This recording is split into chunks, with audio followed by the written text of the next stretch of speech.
health insurance to make quality healthcare accessible to all South Africans. But the DA reckons in its current form, the NHI will collapse the country's entire health sector. It will be to the benefit of the elite, and even those elite, should that scheme fail, will not depend on it because they've got the means and the systems to be able to go elsewhere. Musi Maimane also doubts the NHI bill will pass constitutional muster. It undermines the power of provinces and what provinces are able to do when it comes to the provision of healthcare. It is on that basis that I and the party, as far as the DA is concerned, will be taking every measure possible to oppose this bill.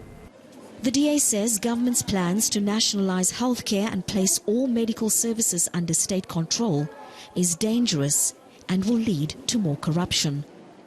The opposition party believes it will force all South Africans to be part of a massive state-run medical scheme. As it stands, the NHI will provide free coverage for everyone. But if your treatment isn't deemed a medical necessity, government won't pay for it. The future of private medical aids is uncertain. There will also be strict rules about seeing specialists. The DA is calling on all South Africans to reject the NHI bill. Aisha Ismail, Cape Town. Based on the samples taken from the food that is supplied by the school, there were no microorganisms, germs, that could be linked to the foodborne illness. This means that the food from the school was safe to be consumed by the beneficiaries. Nelson Ngubeni Primary School's feeding program is in the clear. But that means there are still no answers about why 2 pupils died while 12 were admitted to hospital. Despite this, the Provincial Education Department's made a few recommendations. To strengthen its housekeeping processes in the kitchen, replace old cooking equipments, improve the ambience of the kitchen, intensify hygiene measures in the kitchen, including learners and food handlers. The family of one of the children who died is confident in the feeding program and suspects something else might be to blame. And then we got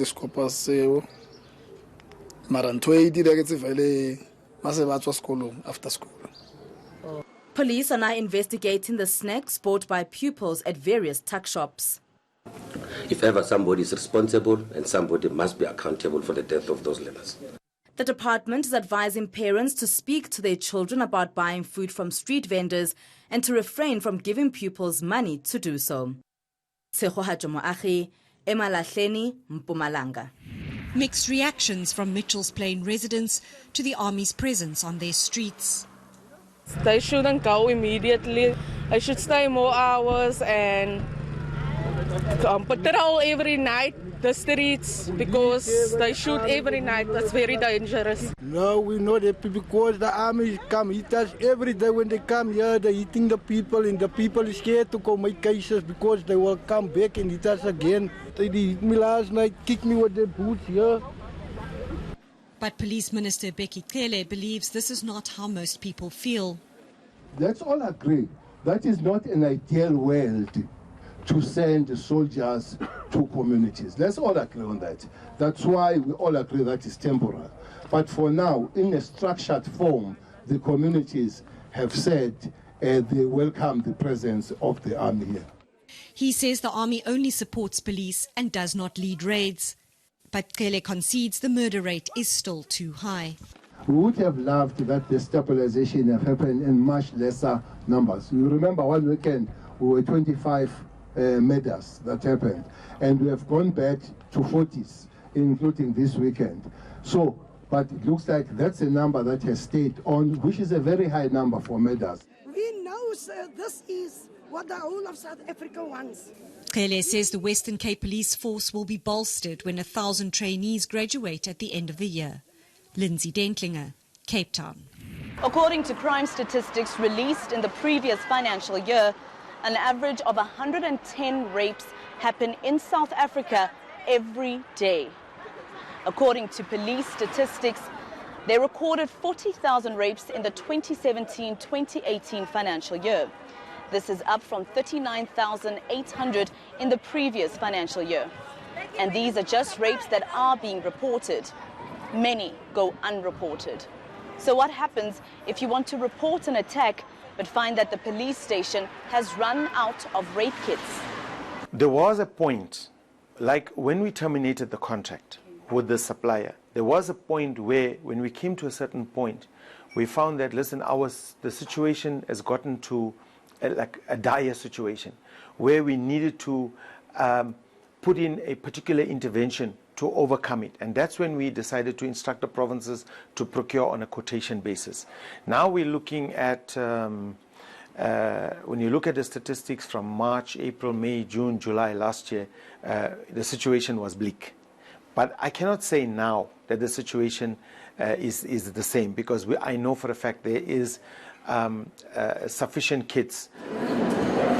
The problem arose last year when 2 companies bidding to supply the kits were disqualified during the tender process for failing to meet certain requirements. It was then discovered that a 3rd supplier, which did meet the required specifications, was under criminal investigation. No, we're not in a crisis. I think when we must start to get worried and when we must start to say that we're in a crisis is if we have a situation where a victim goes to a police station to report a sexual assault or a rape and is not receiving the desired service. Service delivery will not be compromised. The person will receive the desired service as far as that is concerned. Whether the term crisis is fair or not, there are real concerns about the impact a shortage will have not only on investigations, but on the survivors of rape and sexual offences. Pretoria. President Cyril Ramaphosa says he didn't personally organize and solicit donations for the CR17 campaign. That job was left to Bejani Chauke, who oversaw operations and met with ANC, COSATU and SACP leaders. Marion Sparks organized the CR17 lectures, ANC events and public engagements for Ramaphosa. And a full team led by founding NUM President James Motlatsi was tasked with raising funds. But Motlatsi has said those who donated were told not to expect anything in return. We don't want individuals who will say, what is in for me? In his court papers, Ramaphosa says he was occasionally asked for guidance on possible donors. But he says Busisiwe Mkhwebane misunderstood the campaign and is determined to treat CR17 as his private chattel. Business Unity SA believes the divisions within the ANC and the court battles between Ramaphosa and Mkhwebane are sending the wrong signals. There's all sorts of signs that business confidence is actually being negatively impacted upon by what is happening at the moment. And I think that what the message certainly we as BUSA want to send out is that Mr. President and the governing party in Parliament, we are ready to actually put our shoulders to the wheel to do what we can, provided youth rise above the political noise. And now the SACP has called for all ANC presidential candidates to declare their donors.